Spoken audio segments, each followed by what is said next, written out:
From the American Academy of Neurology, I'm Dr. Daniel Correa. And I'm Dr. Audrey Nath. This is the Brain and Life Podcast.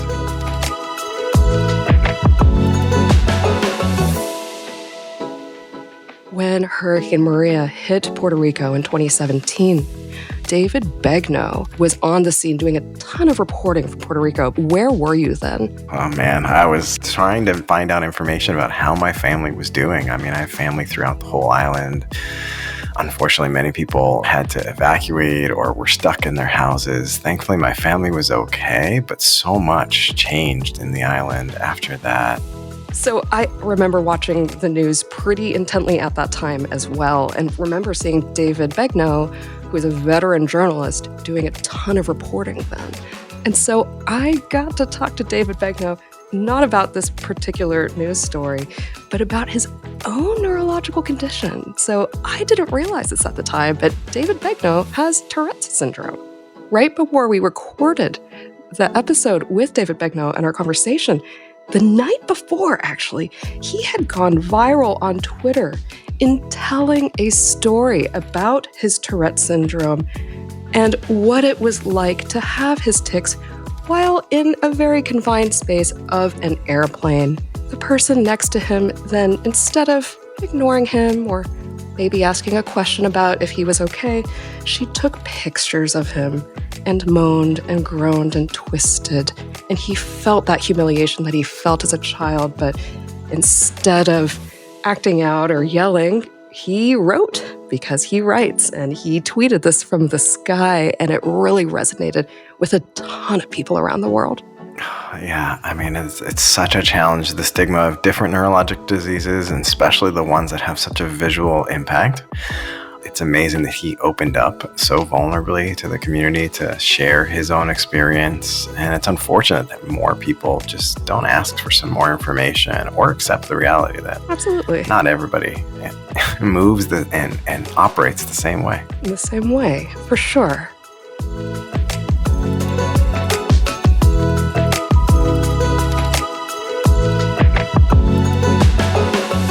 Our guest today is veteran journalist David Begnaud.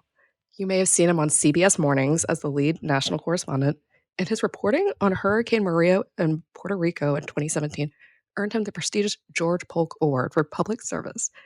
So he's traveled around the world to bring us reporting, and he's had a storied career. But something that his viewers may not have realized is that David has Tourette's syndrome. And Tourette's is a neurological condition that we largely see in children, but we also can see in adults, where there are involuntary tics, which can be motor tics, such as shoulder shrugs. They can be vocal, such as with grunting, or even sometimes words. And with David's, he will tell us a little bit about this in his own words, but he has some tics, including a nose sniff, which we definitely see with Tourette's. And despite this and these involuntary movements, he has more than excelled in journalism. And something that I thought was awesome is reading about him that his parents made sure that he never used the Tourette's as an excuse for not succeeding. Thank you so much for being open and vulnerable with your experiences to our audience, and welcome to the podcast. It's a pleasure. Thanks for having me. I just want to start. So you were a kid when you first started noticing these. You were diagnosed at around 6. What did you think was happening, or what were your parents thinking was happening back then? If you look at the family videos of me as a child, rambunctious and as normal as can be, you will see a lot of eye tics, right? So the blinking. Okay. And Yeah. so that was, I think, most noticeable to my parents. I also had some neck tics, turning my head to the left and the right, maybe making a few noises here and there. And so, God love them, they took me to see a doctor in Opelousas, Louisiana, Dr. Tom Jones. Why I remember his name, I don't remember. But he diagnosed me with Tourette's, and I am simply grateful that in whatever that was, the mid-'80s, that In there was Louisiana. enough, yes, there was enough awareness of what Tourette's is to make what was the right diagnosis. And thereby started a journey that was both exhausting depressing, not in the way that we know it's suffering from depression, but depressing in that they use blood pressure medication to treat it. And it led to me falling asleep in school. I Oh had to repeat the no. fifth grade. It led No. to social isolation. It led to the kids saying, Miss So and so, David's sleeping. And she'd say, honey, just let him sleep. He's less disruptive if he's sleeping. Oh And so I wow. am on blood pressure medication today, and I don't know that I've disclosed that, but I in some ways have a little bit of unresolved resentment because I Yeah. think that why do you put a 6-year-old on blood pressure medication? And is my body dependent on that blood pressure medication because I was put on it at such an early age? But be it as Uh-huh. it may, that was one of the treatments that they used in addition to Mhm. Wellbutrin and other things that they tried. I'm not on medication. I think would it help today? It probably would, insofar as kind of taking a little bit of an edge off. Yeah. My Tourette's had, I think, around the age of 22, 24, seemed to lessen as I matured. But Yes, as I've that's gotten uh-huh. closer to my late 30s, they've made a bit of a rebound and my friends are back. And Oh. so, it kind of like riding the waves, I guess you just move with it. That's interesting because as a pediatric neurologist, I'm usually following people until their 20s and don't usually find out what happens in the late 30s. So that's actually kind of interesting that there can be a waxing and waning effect over the lifetime. And I'm sure every person is different. So there are patients that have described that when they are on stage performing or maybe playing their musical instrument and really in the zone, that sometimes they don't notice them as much and might have a whole bunch afterwards. And there may be some interesting mechanisms for this of using kind of more higher, quote, higher level frontal parts of the brain may end up suppressing some of these movements essentially. Do you notice that when you're in your groove and reporting or anything like that, that there's fewer of these? So when I was younger, around the age of 18, I was anchoring a newscast in my hometown of Lafayette, Louisiana, and my dad was there. And he remarked that when the camera light went on, my Yeah. ticking stopped. And so Yeah, that was that's sort of fascinating. always an example that we use to illustrate what you just said. However, I would Mhm. say in recent years, I am more susceptible to having my tics amplified by stress, Yeah, by sure. other people asking me about it, by That is being classic. around other people who have Tourette's and watching and Yes. hearing them tick. I don't know if as an older person, I'm more aware of them than I was when I Uh-huh. was a Mhm. child, but I It's have the possible. turning to the side of the neck. I have this lizard thing with my tongue. I have the brief sort of quiet exhaling out of the nose. Uh-huh. And sometimes these can get ramped up to where I notice them more often than I Okay. remember noticing them in my earlier years. Okay. That's interesting that there may be some kind of shifts in brain development might be the right word to use as a grown-up, but I think the brain is still developing and changing over time, just not as much as when you're a little kid. You were reporting as a teenage reporter in Louisiana, right? An Yeah. unpaid teenage reporter, and that's how you Yeah, got started? yeah, I started very early. I had a woman who believed in me, and despite the struggles with Tourette's, I think in so many ways, Tourette's complicated my ability to make friends, on top of the fact that I was gay, but that made it difficult to have friends. And so what I did was adults were my friends, and adults treated me like a young adult, and that matured me fast, right? I was the kid who just wanted to finish with childhood quickly. And so, in many ways, I got lost in what were my dreams, which I'm very thankful. And I'm living the dream I had as a child, thankfully, I'm proud to say. I think my Tourette's is part of what has given me the discipline, the determination, the drive, the persistence, the insistence, the resolve, the courage. Everything I mention, I Uh-huh. attribute to that. I also would say to you that if you were to ask me, David, what is your secret sauce? What makes you special? I would say it's my empathy. And my empathy is a product of my pain. And my pain is a product of my Tourette's and being gay. All of this as a child. You give all of this to an adult, and it's one thing. You give all of this to a child, and it is a completely different, in my case, debilitating, traumatizing experience. Going through school in Louisiana, being different in several ways. I'm curious, In all of that you were experiencing as a kid, what was it about journalism? I'm just curious. Was there someone in particular that you were watching that you're like, I want to do that? Or was it just a storytelling in general? I was a bit of a tattletale as a kid, and so I like to say the reporting is just paid tattletaling. No, I'm a storyteller, and I've always been Yeah. insanely curious. And Okay. so when I was a 6-year-old child, I was allowed to watch an hour of television a day. So I'd split it between a half hour of The Price is Right and a half Nice. hour of the 6 o'clock news. And Okay. this is as a 6-year-old boy. Yeah, And that's so my I 6-year-old does not do that. Exactly. I was just so into the news and Okay. wanted to do it. I loved getting the scoop. I love Yeah. telling people the scoop. That's what it always That's was. relatable, actually. Yeah.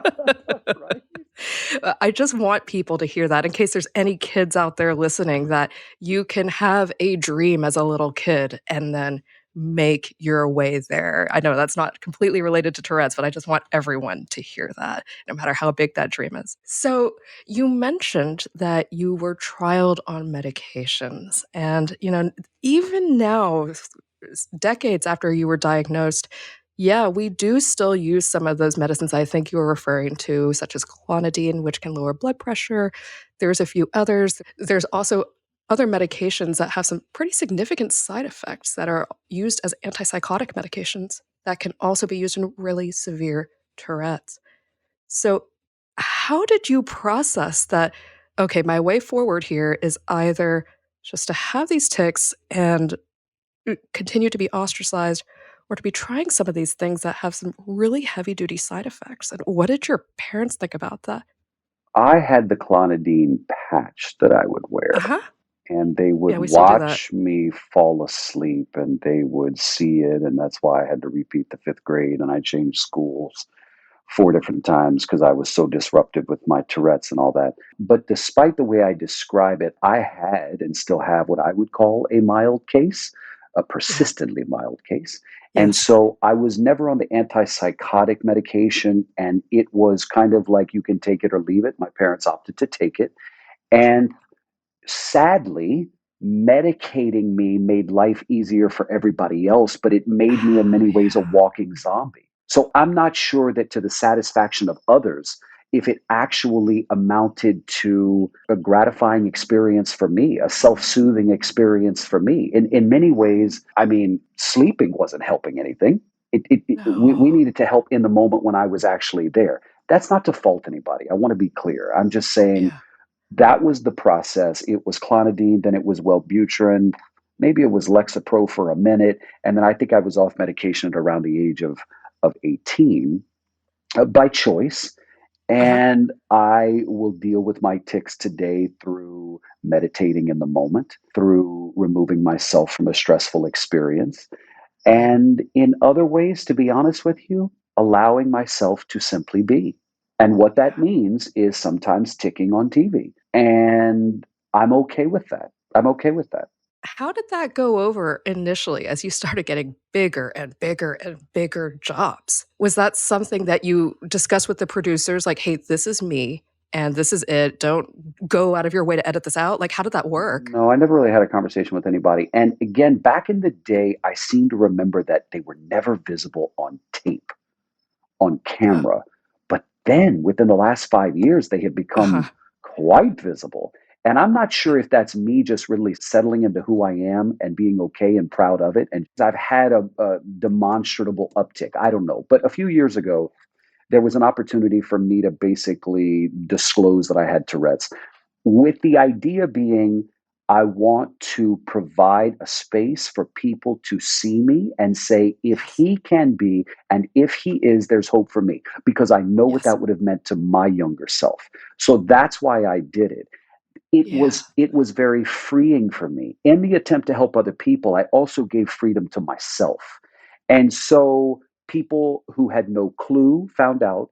People who saw something but didn't know what it was came to have a word to define it. Listen, I am the biggest evangelizer in saying to you that vulnerability is how souls connect. You see, I Yeah. cannot relate to going to medical school. You can't relate to being on television, but I Yeah, can relate exactly. to struggle, and I assume Yeah. you've had some. right? So we can Yeah, admire each other's successes, but we relate to one another's struggle. And right. so in the relation and me opening up about it, I have become more relatable to the audience, right? Absolutely. And Yeah, it has given me such peace. And I've done, I think, 3 stories on Tourette's. I did a story recently about a kid who had deep brain stimulation implanted in his head at that's 17 years right. old. A police Yeah. officer in Minnesota who's having severe side effects with the medicine they're trying, and he's looking at deep brain stimulation as well.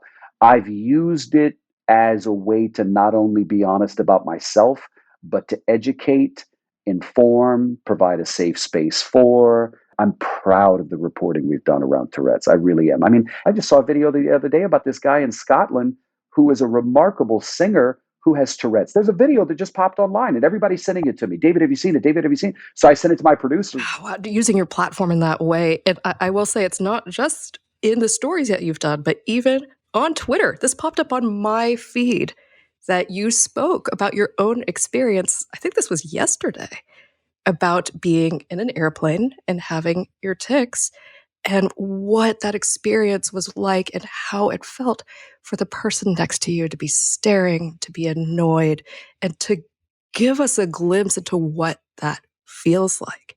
So I was on a flight to New Orleans and I was sitting in the front of the plane in the first seat and I had the aisle seat and there was a woman in the window. And over the course of the flight, I was ticking, and one of my Yeah. ticks is the exhaling out of my nostrils. I think it's very subtle, but if you're sitting Mhm. on the side of me, you hear something.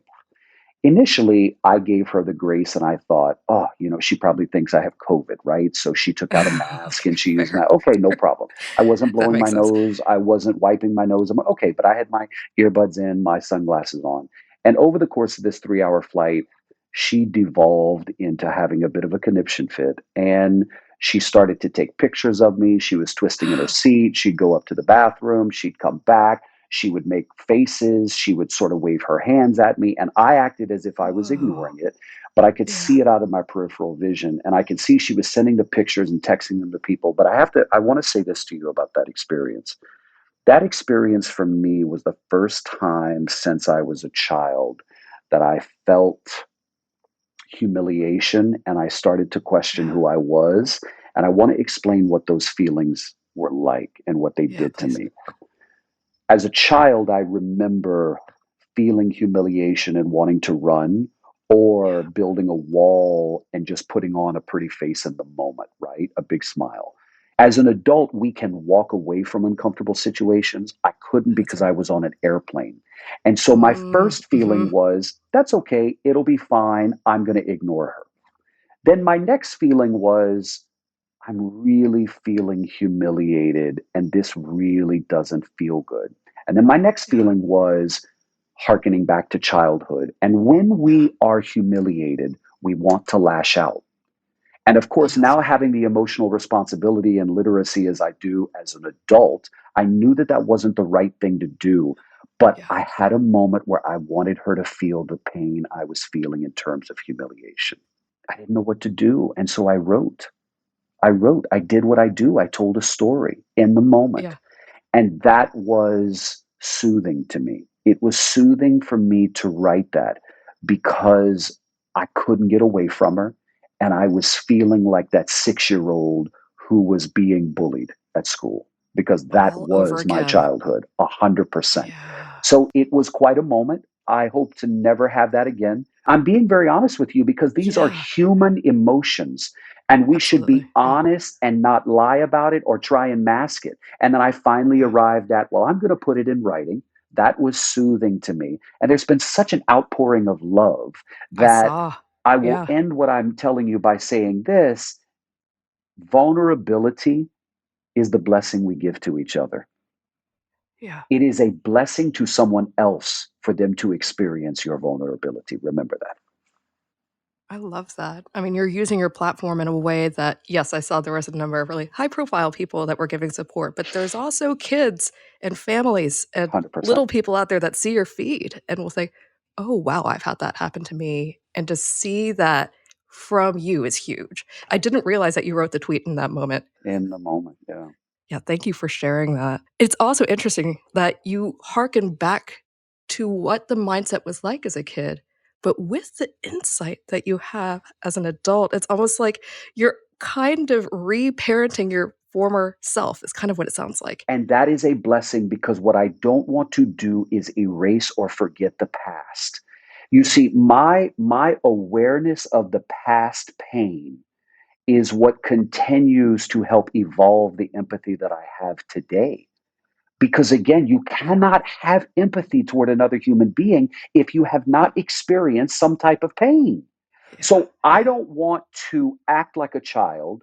I don't want to have the emotional dependency on that pain, but I want to have it that's right. right on the side to where I can remember, hey, you remember that young man, right? And you remember Yeah. how that young man would feel. Well, we know better today. And so we're going to do better. We're going to use it as an opportunity to create a conversation for other people. Oh, that's incredible. I mean, the things that you could not do when you were 6, 7, 8 years old, essentially, that you're telling that kid, all right, kid, here's what we're going to do now. We're not going to cause a 100%. ruckus in the classroom or anything like that. Here's what we're going to do. And Audrey, when I was a child, I didn't have the awareness, the literacy, and the responsibility, thanks to maturity, to be able to Yeah. say to myself in the moment, young man, this will be the tools that you use to have a successful life, right? Oh, yeah. My You had no pain, idea, right? no, my Yeah. pain I wanted Yeah. to get rid of. I wanted to Of run course. from. I wanted to escape. I wanted to have a perfect life. But now I Yeah. look back and I say, my life is arguably perfect for me Yes. because of the painful lessons I learned and I can put into action today. I'd like to know, in addition to speaking out about these issues on TV and on Twitter, have you been having any liaison with any organizations for Tourette's? I'm just curious. So, the Tourette Association of America is one of the most well run, impressive organizations I have ever been a part of. And a shout Awesome. out to Amanda Talty, the CEO, and the crew. Listen, they are the real deal. And I have probably 5 to 6 people reach out to me a week from all over the country Oh, asking sure. for some type of resource, and I direct them to the TAA. And I have said to Amanda, I don't have time to serve on your board of directors because that is a commitment that I cannot give you.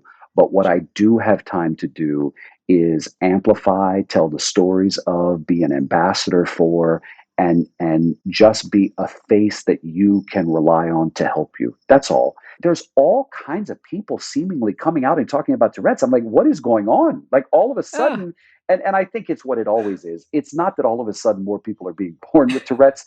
It's just that when you start speaking about something, it gives other people the light to come out of the shadows. That's That's right. what ends up happening. That's right. Yeah. So, when Yeah. people say, oh, the news is so bad, I say, the news has always been bad. Social media just amplifies it. And you are more aware of it than you were before we had social I media, think so. I right? think We're so. just more Yeah. aware of people with Tourette's because when Billie Eilish talks about it to David Letterman, it becomes a headline. When David Yeah. Begnaud talks about it, it becomes a headline.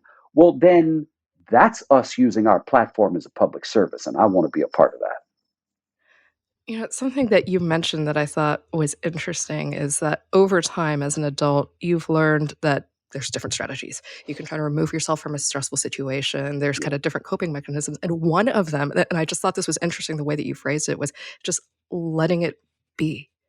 Mm. And because essentially, sometimes by focusing on it or letting yourself get into a tailspin of, oh no, I've got these tics and this is bad, that they can get worse and into this kind of vicious cycle. And that's what some patients have described. So I thought that was really insightful to think, okay, sometimes I'm going to let these be and not let myself get into that tailspin. And if you're listening to Audrey say, let it be, and you're thinking, what does that mean? Here's what it Yeah. means to me. If I'm driving and I have a Yeah. moment of awareness, Uh-huh. I simply sit in that awareness and they start to power down, is what I call it. It sometimes can move to meditation, but I have Yeah. just found a power in my own awareness of it that I can dial, just like you turn the radio down, that I can Yeah. turn it down a little bit. So, I know you were busy. You were probably on your way to jet across the country and go talk to more people. So, before I let you go, is there anything you would want to say to some kid out there that's having some tics and getting evaluated and their parents are scared. Is there anything you'd want to say to that family? There are resources available to educate you. There are people who are more than happy to share their experiences with you. And at the end of the day, this is only my experience, but Tourette's is more life altering than it is life threatening. And I Yeah. believe in more cases than not, people will say to me, it has been more of a blessing than a horror. And for me, if I could take a pill and get rid of it, I would. But at the end of the day, it has fundamentally shaped so much of who I am that I don't know how I could enjoy what I enjoy today without Tourette's. You take away Yeah. the Tourette's and you have to take away all kinds of other Jenga pieces. And Yeah. so I That's right. just want people to know it gets better. It is not the end of your life. And what I hope Mhm. for you is that it becomes something that you are simply able to lose sight of. Like it's kind of like having tinnitus. You know, tinnitus, people with That's tinnitus, they hear right. that ringing, but there is a Yeah, my moment where dad. people Yep. with Yeah. tinnitus will tell you, I can focus on something else and I forget about the ringing in my ear. But if Yeah. you ask me about it, I all of Exactly. a sudden hear it. It's Yeah. kind of like Tourette's. My hope for you is that you can get to a place in a space where it's riding side saddle with you, but it's not your hurdle. It's always going to be. It's always going to be. And you get to manage that relationship. Thank you. Thank you so much for joining us and being vulnerable. Well, thanks for listening. It was a pleasure.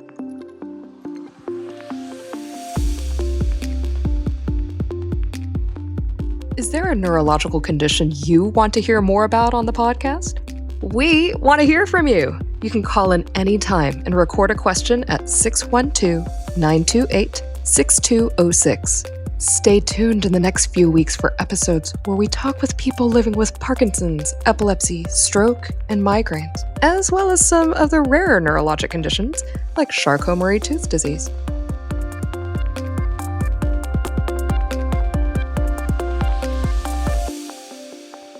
To learn more about Tourette syndrome, I'm joined by Dr. Michael Okun. He is the executive director of the Norman Fixel Institute for Neurological Diseases at University of Florida Health and the outgoing chair and professor in the Department of Neurology. And he does a bunch of research, including neuromodulation and deep brain stimulation for movement disorders. Thank you for joining us. Oh, it's my pleasure, Audrey. It's great to be with you. So just to start for our audience, we had a conversation with David Begnaud about his Tourette's. And we talked all about his tics and the experience he had on an airplane where someone was taking photos of him while he was having his tics and how that felt. But briefly for our audience, what do we mean by Tourette syndrome? Yeah, so it's actually a great question and something that gets a little bit confused in the lay press and on TV shows, and people, That's will right. label folks with Tourette because they have outbursts, and it's more than a little bit unfair. And so, this recent story with David on an airplane really brings it home. And so let's talk a little Yeah, bit, I think, about what Tourette is. And so exactly. it is a brain problem, okay? And this is a brain podcast, so that makes sense that we're together today, right? And Yes. it is, Audrey, it's all about the signals. And so if you do a scan or you look at the brain of somebody who has Tourette, it looks normal, so you order a Yeah. scan, it looks normal. What, there couldn't be anything wrong with them, right? They've got a normal scan. But what it is the brain has a whole bunch of islands, and they're all talking to each other, and they're all signaling in various ways, and these conversations are absolutely critical to what happens when you have symptoms of a neurological disease. And so what happens in Tourette is these conversations get scrambled, or they're a little bit, let's say less than what would be the typical normal, whatever normal is. I'm not even sure what normal is anymore, but let's say that conversation is a little bit less than what we would expect in normal, and it results in these symptoms. And folks with Tourette, they can have abnormalities with motor, so that means they might blink their eyes. their eyelids. They may dart with their eyes in certain directions. They may jerk their head or their arm or their leg, but they can also have vocal things. And so the vocal quote things that they have can be all sorts of stuff. They can be making little noises and be put in the corner in the classroom because you're making noises, but you might not be able to control that. Or it could be barking or grunting. And some of these tics can be complex, both the motor and the vocal tics. And then folks with Tourette, so it's a syndrome, Audrey, and so folks with Tourette can also have obsessive compulsive things. They may wash their hands a lot or count or have rituals. They may have attention deficit disorder, very common to have those traits with Tourette. And some can even have self-injurious tics or depression and anxiety that are part of this abnormal conversation that's going on in the brain.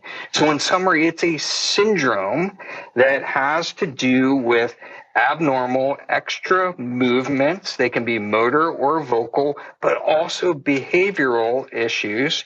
And you can't help it. You can't help that you're going to do these things. And only the minority of people have what's called coprolalia. And that's why people get it wrong. So when we talk about things like what happened to David in the airplane, they get it wrong because they're thinking about Law and Order or something, and they're hearing people have these outbursts. And so they even sometimes label Tourette as, oh, that's my Tourette. People that are normal say that's my Tourette. I hear that joke sometimes. It's very unfortunate, right? Yeah. And so that's not the way it is. It's a minority of folks that have that. And when you get stressed or anxious or you haven't slept enough, these circuits in the brain, all of these circuits that are abnormal called the basal ganglia, they start talking in abnormal ways, and you amp up and you get more of these types of symptoms. And so in a nutshell, that's the syndrome of Tourette, and it usually presents before the age of 18, and those motor and vocal tics change over time, and there's a huge delay to diagnosis, Audrey. So people will sit with Tourette for many years. I'm not just talking about months, I'm talking about 5+ years. If you look at the Tourette Association of America data, people will sit undiagnosed and people will think it's other things that are causing this, and they realize this is Tourette. And so it hasn't been recognized, it hasn't been diagnosed enough, hasn't been appreciated, and certainly we don't show the respect to these folks like what you saw on the airplane with David. Absolutely. And like what you were saying, that he described this as well, that there are certain factors that could make his tics more prominent or worse, such as thinking about them. And that's where this kind of led to a vicious cycle where if someone was staring at him or taking photos of him, that could end up making it worse. That he managed to find a way to have radical acceptance, this is happening, and then to write about it because he's a writer, and then share the story with the world. What I find to be kind of interesting is along those lines that there are some children, at least, who will describe that they have these tics and they can't help them. But there are some situations, such as potentially while performing, either theater or music, or sometimes where they're in that zone and activating different parts of the brain that the tics can be suppressed. Do you see that in adults as well? Yeah, so this is super, super interesting, Audrey. We liken this to something we call hyper-focus. So when people become hyper-focused on an activity, with Tourette, sometimes the tics go completely away and they actually perform at very high levels, with this. We can see this in some folks who have tics and also have autism, which has an overlap with Tourette. They very commonly can have tics with autism and vice versa. And sometimes it's hard to tell the difference between the two. But the example I always use are the folks that sit at a chessboard, right? So you have somebody with Tourette, they're bouncing all around. They may need that bouncy ball in their classroom, right? And they're kind of all over the place and they can't focus their attention, but they're championship chess players because they have that obsessive trait that actually makes them stronger. They can remember the boards, and then when they sit down, they can play a 4-hour game completely hyper-focused, hardly with any tics. And then they get up when the game is over and they start jumping all over the place. It comes. And it comes back around. And there was a famous neurologist named Oliver Sacks who passed away a few years ago, absolutely. who wrote the book, the man that mistook his wife for a hat, right? And with mercury toxicity. But he actually talked a lot about the abilities of people with Tourette. There's a famous soccer player that was on the U.S. soccer team that set the record, and I think in the Olympics, for the number of saves, Tim Howard. And he says his tics go away when he's out there performing, but also the obsessive compulsive traits that they have actually work to their advantage. So we've seen NBA basketball players that have to take a certain number of shots when they practice. And so very highly successful folks, Audrey, actually have Tourette. So a lot of the characteristics can work for you as well. I think that's true with David Begnaud as well, and the amount of doggedness he's had to have to be a successful journalist and writer.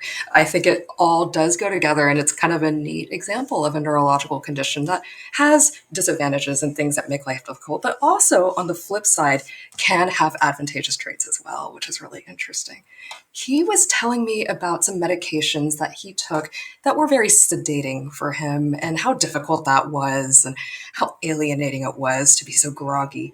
Tell us about medications that we use now, or what the thought process is when starting someone on medicine. It's interesting. And even now that I'm into my third decade as a neurologist, how things have changed even from the time that I practiced. We recently put out some guidelines with the American Academy of Neurology, and Tamara Pringsham and David Martino and others really contributed a lot to our thinking on this and helping people to think through this. And one of the things that we stress is education's number one, even before medication. Do people understand what they have? And then the people around them understand what they have. Sometimes you don't need medicines that lead to side effects and other things. Then there's been some great work in something called cognitive behavioral intervention therapies, or CBIT therapies, published in JAMA, the Journal of the American Medical Association, which doesn't always mean it's a great article, but in this case it was a great article and an important article, right? And it showed that you can, do behavioral therapies to reduce tics. And then if you go through those things and it's still impacting the quality of your life, your ability to function in school, or if you're an adult, ability to function in life, then we think about medications. And there's a number of different medicines that are tried. Some people try the old-fashioned medicines that are in kind of the alpha agonist category, things like clonidine, okay, which might help, if you have anger or behavioral issues, as well as suppressing some of the tics. Not awesome, but can be something that is added on. And then folks start to think about, should we use dopamine blockers? And we know dopamine blockers will suppress movement, right? Movement and vocalizations, but they can also have weight gain, sedation, all sorts of things. Some even increase your QT interval on EKGs. And we certainly try these medicines, and it turns out for whatever interesting changes in how the brain is working and those signals, Audrey, we see less tardive dyskinesia. So we can actually get away with using these medicines, these dopamine blockers, if they don't cause these unacceptable side effects in some of the folks. And then there are newer therapies like deep brain stimulation, and people are trialing transcranial magnetic stimulation and other potentially more novel ways in severe cases. And so with the new American Academy of Neurology guidelines, we think through this now in an algorithm, and we try to go from the least harmful, maximize benefit, minimize side effect. And we think through from education to behavioral, from behavioral to medications, and then medications on to other therapies. And, it wasn't true, when I started in neurology. So I think it's good to pass this on to the next generation. That's exciting. There's way more options now, for sure. Can you kind of give our audience an idea of what do you mean by deep brain stimulation or neuromodulation for Tourette's? Are we changing the activity in a part of the brain? What's going on with that? Yeah, so in our lab, and so this has been my preoccupation since the early 2000s when I started my first lab. It's where in the brain do tics come from? And so we've done a lot of recordings to try to figure this out. And in trying to develop a modulation therapy, so the ability to be able to push a tiny amount of electricity into a circuit in a brain and suppress tics in order to figure that out, we've had to answer a few questions. So what does the physiology of tick look like? And so we've recorded out of brains, and we have quite a bit of evidence in human ticks about what they look like. Then we had to separate it. So we had to separate it from, is it voluntary movement or tick, and which targets in the brain can tell the difference between those two. And then how can we apply stimulation? Can we turn it on where it doesn't even need to be on all the time? And so we did an experiment many years ago with the National Institutes of Health where we actually turned the devices on, and they were on a couple of seconds and more time off, and on only a few hours a day, and they suppressed the tics in a lot of these patients. Interesting. And then we've moved forward with our thinking, okay, if we can understand all the circuits that are involved with this, could we modulate the activity, and could we teach these devices how to go on only when they see abnormal oscillations in these neural networks? And I'll tell you something, when you begin to program and you put a lead in and you push a little bit of electricity in, when you're close to the right spot, in many, if not most of these patients, they have what I call a Woodstock effect. And why do I say a Woodstock effect? You have to be old enough to remember what Woodstock was. But they begin, as you're pushing up the current that goes into their brain, they begin to relax and then go, whoa. So they begin to feel this sense of calm. And then if you keep pushing up, the tics will relax.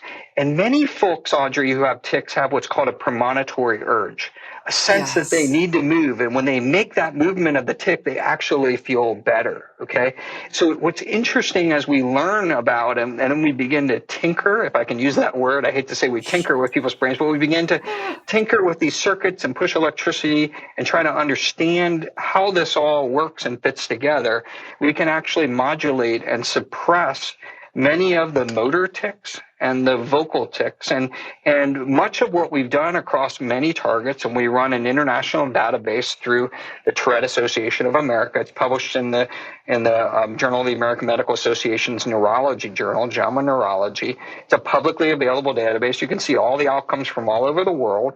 And if you look across multiple targets and multiple areas, you can suppress on mean. So, like in the middle, most patients get 40 or 50% suppression of these motor and vocal tics, which is very interesting.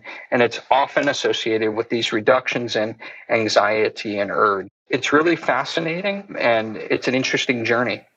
I just want to clarify for our listeners, when you were talking about the Woodstock effect, what you're referring to is that this electrode is being placed in the brain, and you're figuring out exactly which location to be introducing current, and the patient is awake while this is happening, because there are certain types of neurological procedures that can be done with the patient awake in order to give us feedback, which is really cool, in case anyone wasn't quite visualizing what you were talking about. Yeah, that's right. I think what's interesting is the electrodes are implanted through a tiny little hole in the top of the skull. There's about a dime-sized hole and connected to these almost pacemakers, but the wires go to the brain. They don't go to the heart, okay? And then we can change the pacemakers like programming your iPhone. We can update the software and we can change the devices and do all sorts of interesting things with how we give the stim. But one thing that's important for folks to understand is that Tourette is a syndrome. And we talked about that at the beginning. Yeah. And one of the biggest challenges is that even though, Audrey, we can suppress a lot of these motor and vocal tics, it doesn't necessarily make their lives better, help them to reintegrate back into society, or treat some of the other comorbid issues like the obsessiveness or the attention deficit hyperactivity disorder. So you have to continue to treat the entire person. So we focused a lot now in this humble. So we've eaten our humble pie when it comes to learning about this, at least in our lab over the last 20 years. And the humble pie has been, look, just because we can suppress a lot of these tics and high five each other and say, this is really cool. That's not the name of the game. We've got to actually help people to reintegrate back into society. And one of the big challenges with Tourette is that when you have something like this, and coming back to that story on the airplane with David, okay? Yeah. When you have something like this your whole life, you develop all these defense mechanisms to be able to just function in your life.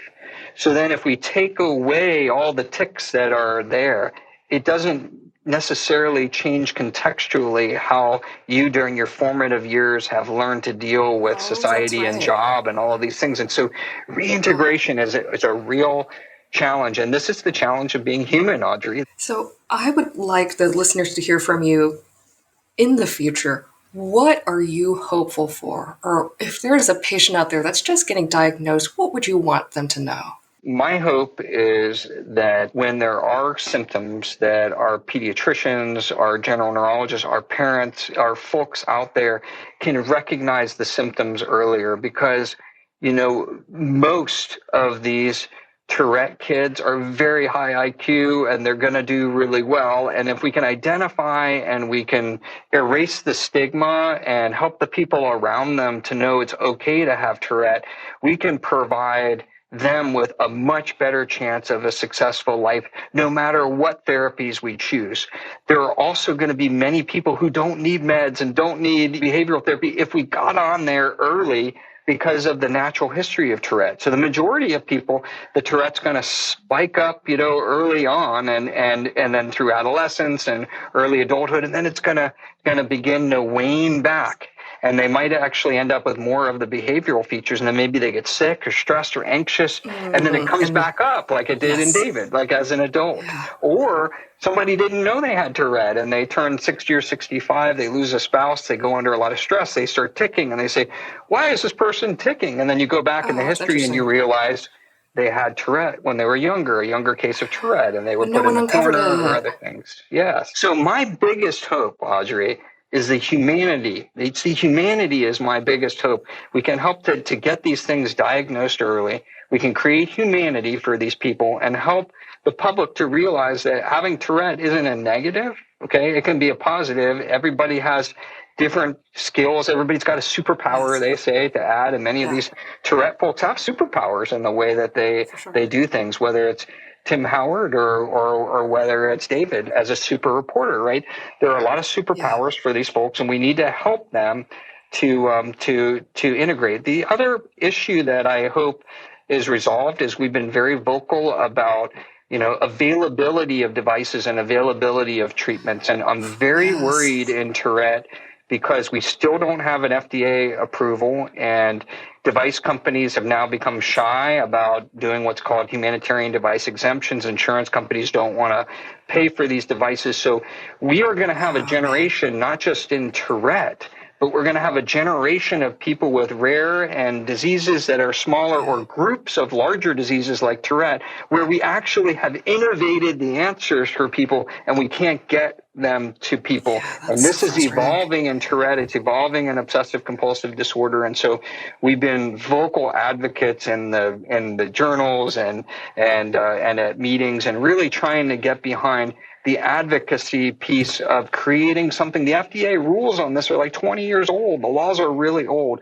We need to, as we're innovating all these new treatments, make sure they're going to be accessible. Somebody's going to pay for them, and we make it worthwhile for industry to stay in the game. Because if they can't make money, people will say, well, that's greedy. And I say, well, you know what? It doesn't matter what it is. If we can't get the people the devices they need because of insurance companies or industry, we've got to make better partnerships to make that happen. So I'm hopeful, because many of these kids can have very severe tics, and if they don't get the stimulation, they can have head snapping tics, and we've seen many people become quadriplegic because of that, and paraplegic. And so there are some disastrous consequences. And so we need to create accessibility. And so accessibility and education are really high on my list. Well, I'm with you on all of that.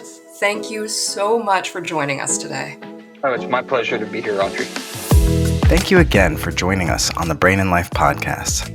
Follow and subscribe to this podcast so that you don't miss our weekly episodes. You can also sign up to receive the Brain and Life magazine for free at brainandlife.org. Also, for each episode, you can find out how to connect with us and our guests, along with great resources in our show notes. You can also reach out by email at blpodcast@brainandlife.org, and you can call in anytime and record a question at 612-928-6206. You can also follow the Brain and Life magazine, Audrey, and me on any of your preferred social media channels. A special thanks to the Brain and Life team, including Andrea Weiss, Executive Editor for Education and News Publications; Nicole Lucier, Public Engagement Program Manager; Rachel Coleman, our Public Engagement Coordinator; Twin City Sound, our audio editing partner. We are your hosts. Daniel Correa, I'm joining you from New York City and online at NeuroDr. Correa. And Audrey Nath, beaming in from Texas and on Twitter at Audrey Nath, MD, PhD. Thank you to our community members that trust us with their health and everyone with neurologic conditions. We hope together we can take steps to better brain health and each thrive with our own abilities every day. Follow and subscribe wherever you get podcasts. We really appreciate it if you could give us 5 stars and leave a review. This helps others find the Brain and Life podcast. Thanks again. See you next week.